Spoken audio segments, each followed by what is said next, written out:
तमिलनाडु का कन्याकुमारी मार्ग, जहां दूर दूर तक सफेद चादर की तरह फैले नमक के खेत किसी प्राकृतिक अजूबे से कम नहीं लगते।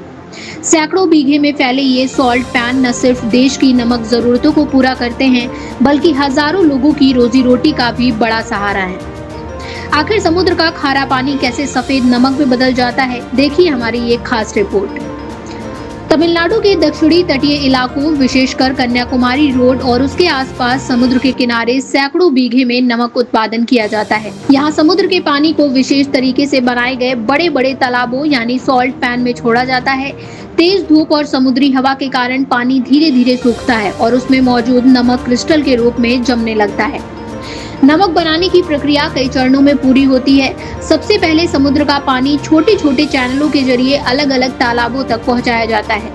इसके बाद पानी को कई दिनों तक धूप में रखा जाता है। जैसे जैसे पानी वाष्पित होता है, उसकी लवणता बढ़ती जाती है और अंत में सफेद नमक की मोटी परत तैयार हो जाती है। इसके बाद मजदूर विशेष औजारों से नमक को इकट्ठा कर ढेर बनाते हैं और फिर ट्रैक्टर या ट्रकों के जरिए फैक्ट्रियों तक भेजा जाता है। यहाँ बनने वाला नमक खाने में इस्तेमाल होने वाले आयोडीन युक्त नमक के साथ साथ औद्योगिक उपयोग में भी भेजा जाता है। कई कंपनियां इसी कच्चे नमक को रिफाइन कर पैकिंग के बाद देश के अलग अलग राज्यों और विदेशों तक पहुंचाती हैं। तमिलनाडु भारत के प्रमुख नमक उत्पादक राज्यों में शामिल है और यहाँ हर साल लाखों टन नमक का उत्पादन होता है। हालांकि नमक उत्पादन का ये काम जितना आसान दिखाई देता है, उतना है नहीं। भीषण गर्मी, 40 डिग्री सेल्सियस से अधिक तापमान, तेज धूप और खारे पानी के बीच मजदूर घंटों तक नंगे पैर या साधारण सुरक्षा साधनों के साथ काम करते हैं। लगातार नमक और धूप के संपर्क में रहने से उन्हें कई तरह की स्वास्थ्य समस्याओं का भी सामना करना पड़ता है। इसके बावजूद हजारों परिवार वर्षों से इसी काम पर निर्भर हैं। बरसात के मौसम में नमक उत्पादन लगभग बंद हो जाता है, क्योंकि बारिश से नमक घुल जाता है।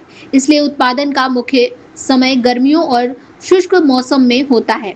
मौसम अनुकूल रहने पर यहाँ हर साल बड़ी मात्रा में नमक तैयार किया जाता है, जिससे स्थानीय अर्थव्यवस्था को भी मजबूती मिलती है।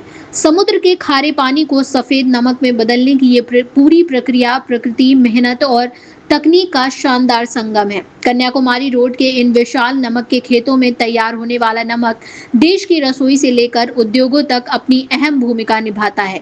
हजारों मजदूरों की मेहनत से तैयार ये सफेद सोना तमिलनाडु की पहचान और भारत की अर्थव्यवस्था का एक महत्वपूर्ण हिस्सा बन चुका है। मैं कन्याकुमारी जा रहा था और रास्ते मैंने भी देखा कि यहाँ नमक बन रहा है, तो रुक के मैं देखने लगा तो यहाँ देखा बहुत तादाद में नमक बनाया जा रहा है। कैसे बनाते हैं इसको, जो है क्या की ज़मीन में जो खारा पानी निकलता है बोरिंग करा के, उसके बाद खेतों में जैसे खेतों में पानी भर दिया जाता है, उसके बाद उसको खींचा जाता है खरारे टाइप में, माचा टाइप में लगा के खींचते हैं। उसके बाद धीरे धीरे नमक का आकार ले लेता है। खेतों से लोगों के घरों तक पहुँचने का कुछ जानकारी है? कैसे? ये तो ज़्यादा जानकारी नहीं है, पर ये है कि यहाँ नमक बनता है। नाम है राम जी गुप्ता। यहाँ क्या बनता है? यहाँ समुद्र के पानी से नमक बनता है।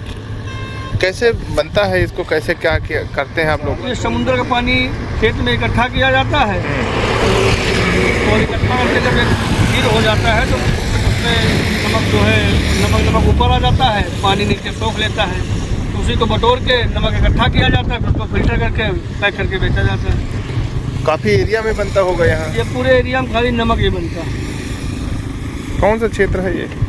ये क्षेत्र है चेन्नई में लगता है, तमिलनाडु।